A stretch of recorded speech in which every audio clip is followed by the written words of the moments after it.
La 9311 9311e séance du Conseil de sécurité est 9311th meeting of the Security Council is called to order. L'ordre du jour The provisoire provisional agenda pour cette for this réunion meeting is the est question la question concerning d'Haïti. Haiti. L'ordre The du jour agenda est is hereby adopted. In Conformément keeping à with l'article Rule 37 37 of the du Council's règlement Provisional intérieur Rules of provisoire du Procedure, Conseil de I invite sécurité, j'invite à the participer à cette representatives réunion of les représentants Haiti, d'Haïti, the de la Dominican République Republic, dominicaine and et du Canada to Canada. participate in this meeting. It Il is en est so ainsi décidé. decided.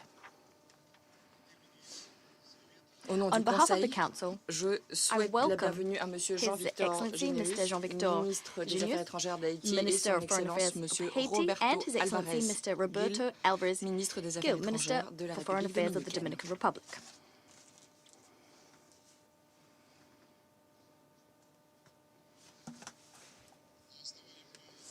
Conformément In à keeping l'article with Rule 39 39 of the du Council's règlement Provisional Rules intérieur of Procedure, provisoire I du invite Conseil the de following sécurité, j'invite à briefers to participer à cette participate in réunion. this meeting. Ms. Madame Maria Maria Isabel Isabel Salvador, Salvador, the Special représentante spéciale du Representative secrétaire of the général et Secretary chef General and Head du of the United Nations Bureau Integrated intégré des Office Nations in Unies en Haïti, Haiti, BINU, as well as et Ms. Madame Gada Fatih Wali, Wali, directrice Executive Director exécutive of de the l'Office des United Nations Nations Unies Office contre on la Drugs drogue et le and crime, Crime, UNODC. UNODC. Il en est It is ainsi so décidé. decided.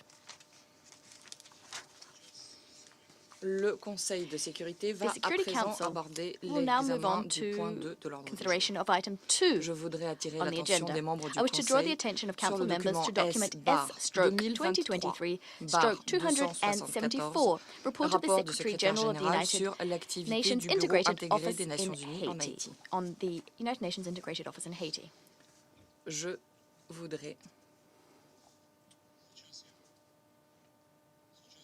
I should now à like to présent give the donner la floor parole to à Madame Ms. Maria Maria Isabel Isabel Salvador. Salvador. You have the floor, madam.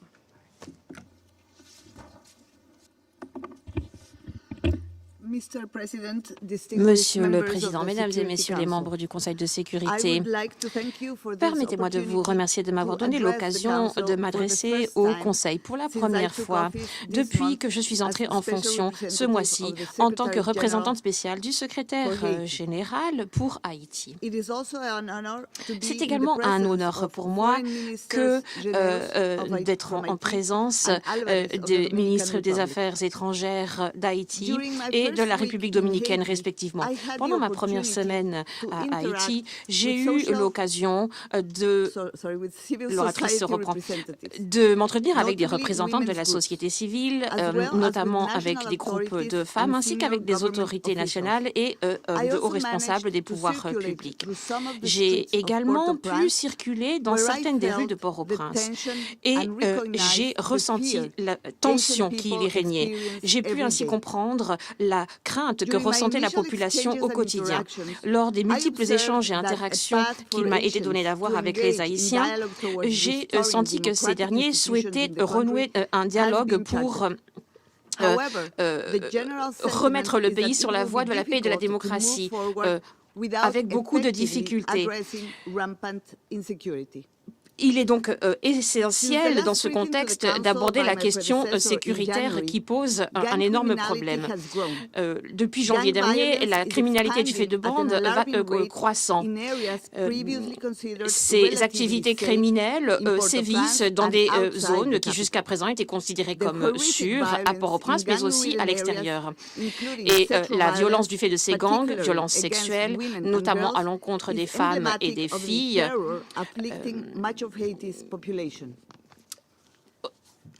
reprend tout à fait en fait ce que vit la population haïtienne et justifie ses craintes. Voici quelques chiffres pour étayer l'ampleur des activités criminelles.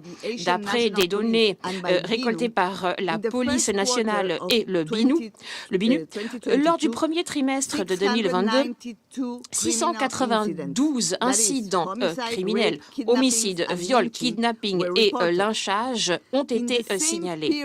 Lors de la même période, en 2023, le nombre d'incidents criminels signalés était passé à 1647, soit le double. Et le mois dernier, l'on a assisté au nombre le plus élevé d'incidents de ce type depuis 2005.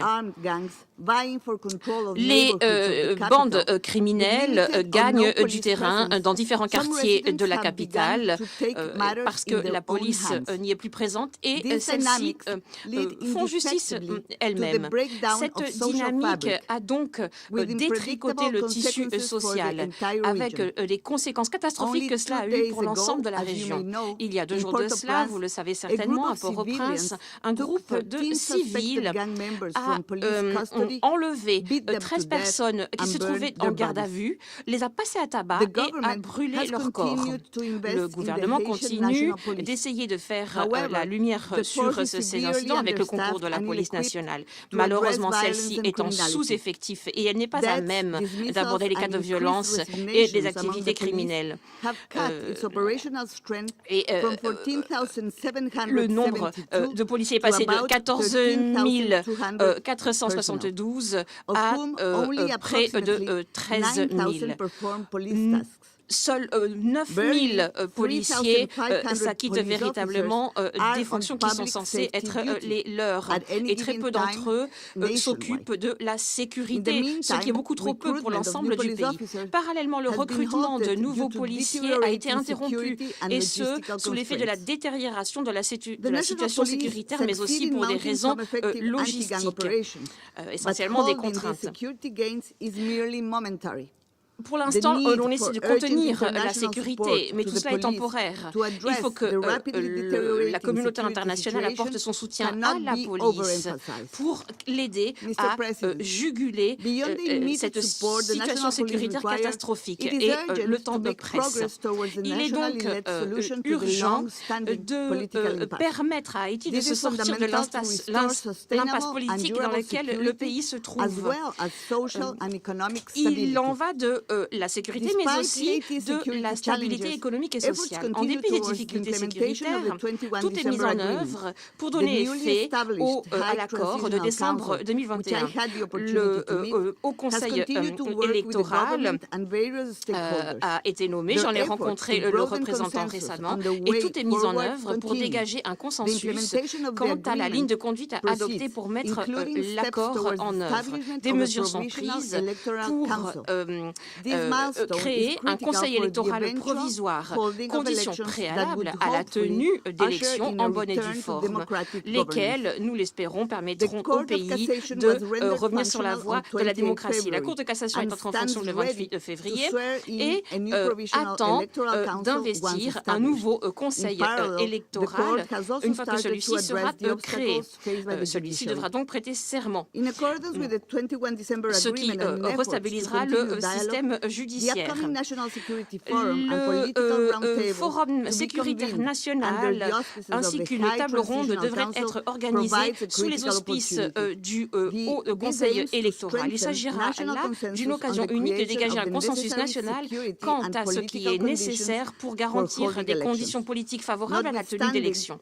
Toutefois, ces avancées politiques restent très précaires face à la détérioration de la situation sécuritaire dans le pays. Monsieur le Président, j'en viens maintenant à la situation des droits humains. La violence par arme à feu va croissant. Les Haïtiens font face à l'une des pires crises des droits humains. Les personnes vivant près de zones contrôlées par les gangs sont exposées aux taux les plus élevés de violation des droits humains. D'après le BINU, les gangs continuent de s'adonner à la violence sexuelle, y compris à des viols collectifs pour terroriser et infliger la peur auprès des populations qui vivent dans les zones contrôlées par des bandes rivales. Les cas d'exploitation sexuelle ont également été signalés à l'encontre de femmes et des enfants vivant dans des communautés sous le contrôle de ces gangs. Les enfants sont parmi les principales victimes des crimes les plus haineux. Exécutions, enlèvements, viols. Au cours de ces derniers mois, les écoles ont été les victimes victimes de fusillades alors qu'ils étaient assis dans les salles de classe, ce qui a entraîné un taux de décrochage scolaire considérable. Beaucoup d'écoles ont dû fermer, et ce sous l'effet de la violence et des extorsions du fait des gangs. Même si la plupart des écoles avaient essayé de rouvrir en 2023, la plupart des enfants ne vont plus à l'école car il règne trop de violence près de ces écoles, dans les quartiers, ou simplement parce que les parents ne peuvent plus payer les frais de scolarité. Je suis moi-même consternée par des rapports faisant état de tireurs d'élite tirant de façon sans discernement sur des civils. Je suis également alarmée par le recrutement d'enfants au sein de ces bandes armées. Le Haut-Commissariat aux droits de l'homme souhaiterait nommer un expert indépendant suite à la demande formulée par le gouvernement haïtien.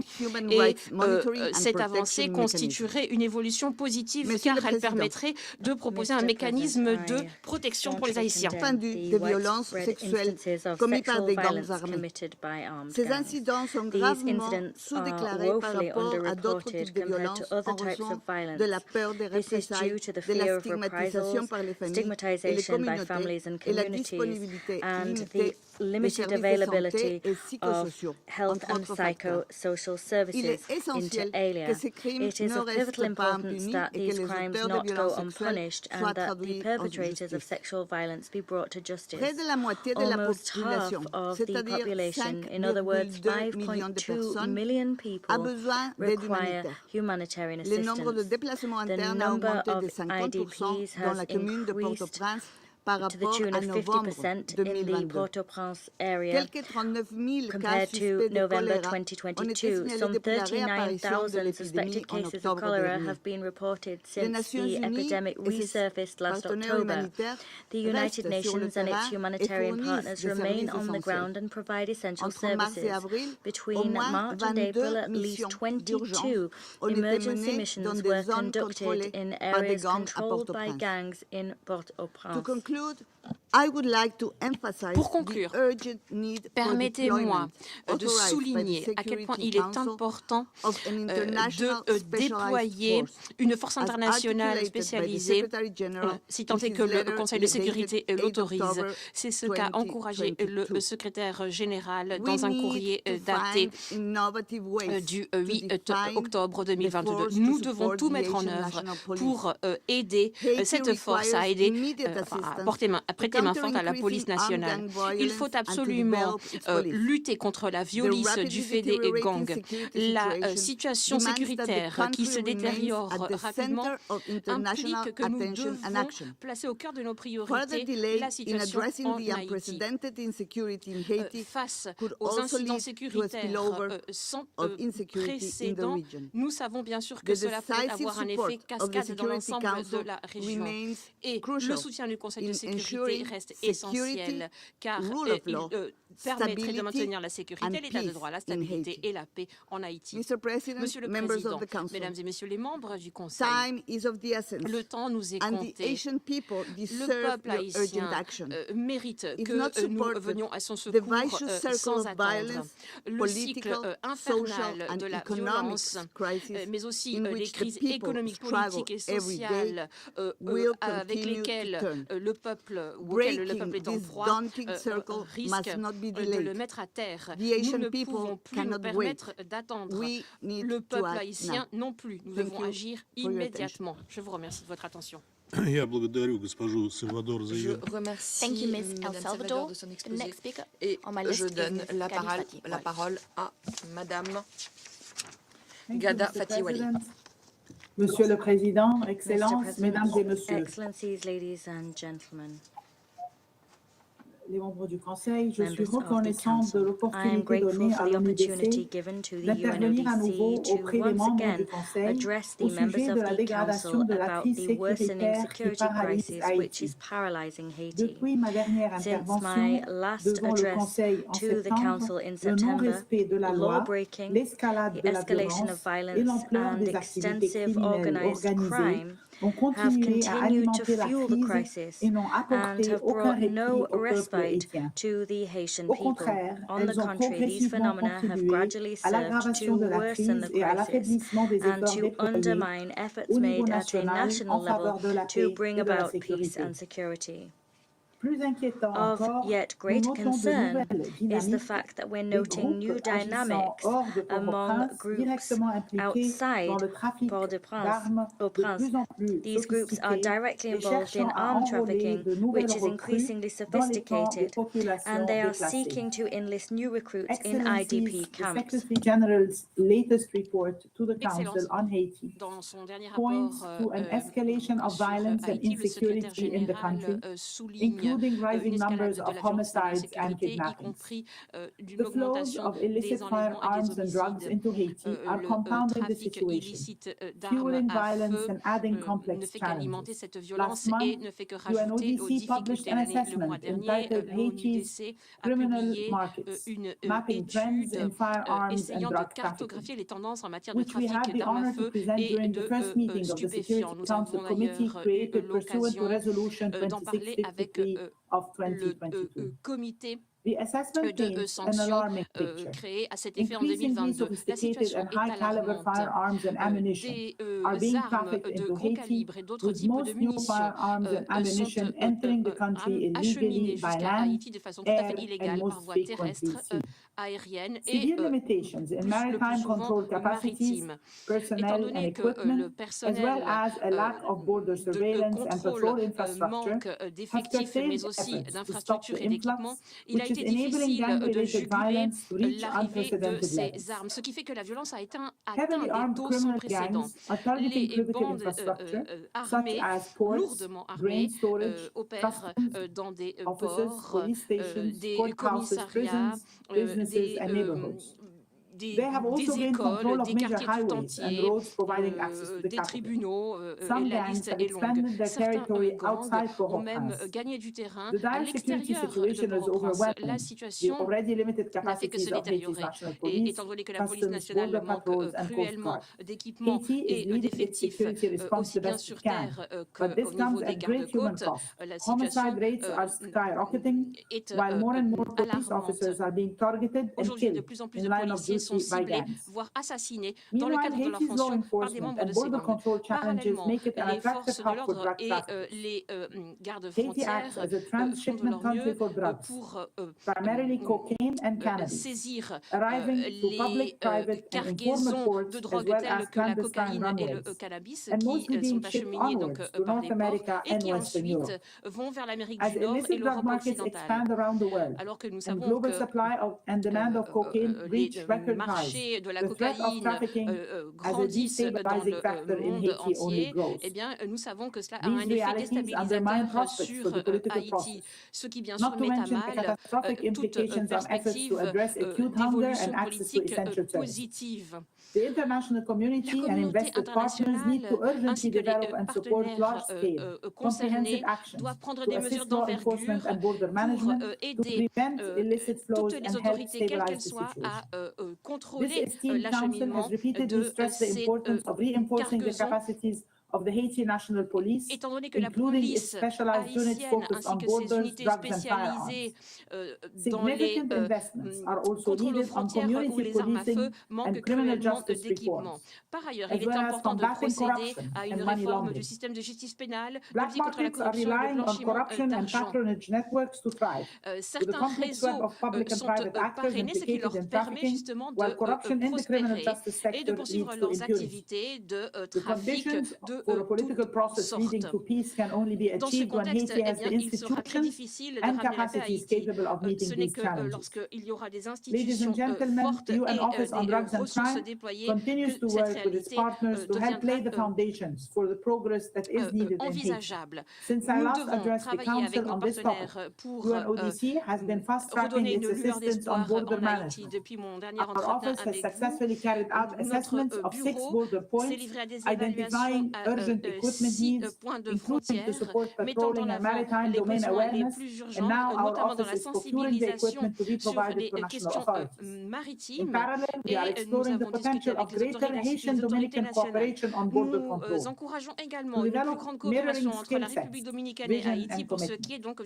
We stand ready to engage with both countries to expand support, but a much greater investment is needed. UNODC has also continued to support Haitian sont eux aussi nécessaires. Nous prêtons main forte à l'administration douanière haïtienne, que je félicite pour certains résultats obtenus le mois dernier. Celles-ci ont réussi donc à intercepter des marchandises. Le pourcentage est passé de 44 à 216%. Avec le concours de l'Organisation des États américains, Haïti est en mesure aujourd'hui d'enquêter, de poursuivre et de sanctionner des cas de corruption, de blanchiment d'argent et d'autres types de crimes, mais aussi donc d'engager la responsabilité des auteurs de criminalité transnationale. Beaucoup reste encore à faire en Haïti, raison pour laquelle le soutien et l'investissement à l'international sont primordiaux. Nous devons proposer donc des opérations pour aider la police, mais aussi pour réformer les douanes, la justice et les institutions piliers du pays. Il faut absolument inverser la tendance de violence sur le long terme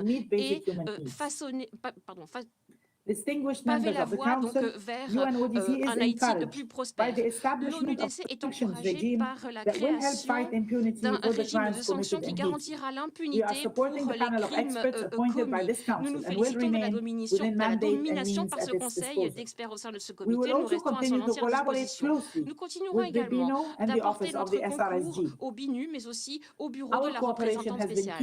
Notre coopération a permis des interventions clés en matière de contrôle aux frontières, de lutte contre la corruption, blanchiment d'argent, justice pénale, mais aussi application de la loi. J'aimerais remercier le BINU, mais aussi souhaiter la bienvenue à Mme Salvador, représentante spéciale du secrétaire général, avec qui j'ai hâte de collaborer.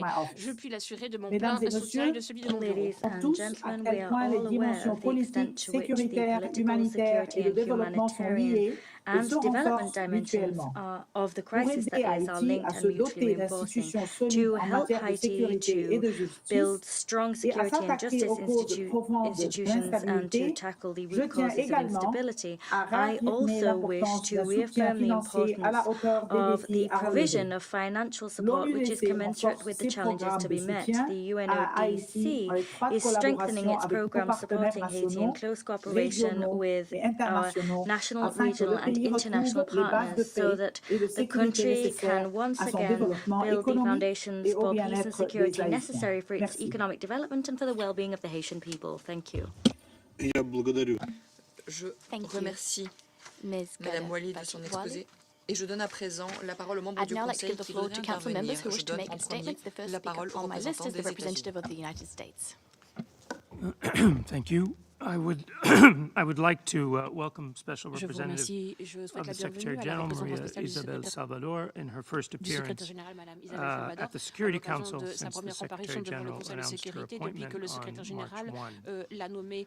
I would also like to thank UNODC Executive Director Wali for her briefing and acknowledge the presence of the foreign ministers of Je salue la présence des ministres des Affaires étrangères d'Haïti et de la République The United dominicaine States parmi nous ce matin. welcomes the appointment Les of États-Unis se félicitent de la nomination de William O'Neill au commissaire, ou plutôt expert, donc nommé par le haut-commissaire sur la situation, commissaire aux droits de l'homme, sur la situation en Haïti. Il est en effet essentiel de faire rapport de la situation des droits de l'homme en mettant un accent sur le bien-être des femmes et des enfants. Nous l'avons entendu ce matin, les rapports faisant état de la situation humanitaire et sécuritaire sont tout à fait alarmants. Dans la capitale, Port-au-Prince, les écoles et beaucoup de quartiers sont devenus en fait de véritables réseaux sur lesquels les gangs ont la main mise, sapant ainsi toute perspective de prospérité. Les femmes et les filles sont extrêmement exposées à ce type de violence, notamment la violence sexuelle, une violence tout à fait inacceptable. Et nous sommes tout particulièrement préoccupés par la résurgence de la violence du fait des gangs. L'ONUDC nous l'a dit, les homicides ont augmenté de 21% lors du premier trimestre de cette année. Les enlèvements ont augmenté quant à eux de 63%. Comme l'a souligné la représentante spéciale, les écoles ont fermé après que des enseignants et des enfants ont été victimes de tirs croisés alors que les gangs rivaux réglaient leurs comptes.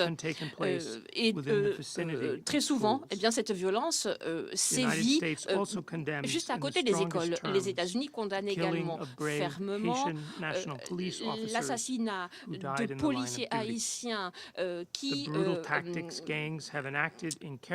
faisaient preuve de bravoure en s'acquittant de leurs fonctions. Ces crimes sont tout à fait inquiétants. La stabilité politique est une condition préalable au retour de la paix et de la stabilité dans le pays. Depuis décembre 2022, depuis la signature donc, de l'accord, des évolutions positives ont été constatées. Je note notamment la nomination de membres au Conseil donc de transition ainsi que à la Cour de cassation. Mais d'autres acteurs politiques se doivent de tout mettre en œuvre pour pouvoir mettre sur pied un conseil électoral provisoire afin justement de ramener une certaine stabilité politique dans le pays. En dépit des appels lancés par la communauté ou des efforts consentis par la communauté internationale, nous devons en faire encore davantage pour aider le peuple haïtien. Et nous saluons l'adoption d'un système d'aide humanitaire destiné à gérer les problématiques de malnutrition, de violences sexistes, de choléra, mais aussi qui touche à la protection des enfants. Les États-Unis se sont engagés à débloquer près de 9 millions de dollars pour aider la police nationale et 2,7 millions de dollars qui iront à des interventions humanitaires. Au cours des 6 derniers mois, les États-Unis ont annoncé leur intention de débloquer 56 millions supplémentaires à l'aide humanitaire et 2 millions de tonnes métriques d'équipements d'assainissement de l'eau et de matériel d'hygiène, mais aussi d'équipements destinés aux travailleurs de la santé pour venir en aide essentiellement aux patients souffrant du choléra. Le gouvernement et le peuple haïtien ont appelé la communauté internationale à l'aide. Ils souhaitent se sortir de cette situation sécuritaire intolérable. Et pour ce faire, nous avons besoin du concours des partenaires internationaux pour répondre aux besoins sécuritaires du pays. Le Conseil de sécurité se doit donc de jouer le rôle qui est le sien pour aider Haïti en émettant des sanctions supplémentaires à l'encontre de ceux qui finance et qui encourage la violence et l'instabilité dans le pays. Nous restons solidaires envers le peuple haïtien en cette époque troublée. Je remercie les États-Unis. Je donne la parole à l'Équateur. Gracias, señor presidente. Thank you, Mr. President. Je vous remercie, Monsieur le Président. Qu'il me soit permis de remercier tout d'abord la représentante spéciale given by the Special Representative of the Secretary General for Haiti and the head of the United Nations Integrated Office in Haiti, Ms. Maria Isabel Salvador. Moreover, I wish Ms. Salvador every success in her work. I also express my gratitude for the briefing given by the Executive Director of the United Nations Office on Drugs and Crime, Ms. Gada Fati Wali. I recognize here among us the presence today of the Minister for Foreign Affairs of Haiti and the Dominican Republic, and I also welcome the representative of Canada. Mr. President, we're not starting from scratch. I wish to here recognize the extraordinary work undertaken by Ms. Hélène Lalime at the helm of BNUD. This work is not clearly reflected pour tous les efforts qu'elle a consentis. En effet, la crise sécuritaire va bien au-delà de ce que fait le BNUD, qui malheureusement n'a été autorisé à déployer que 42 effectifs.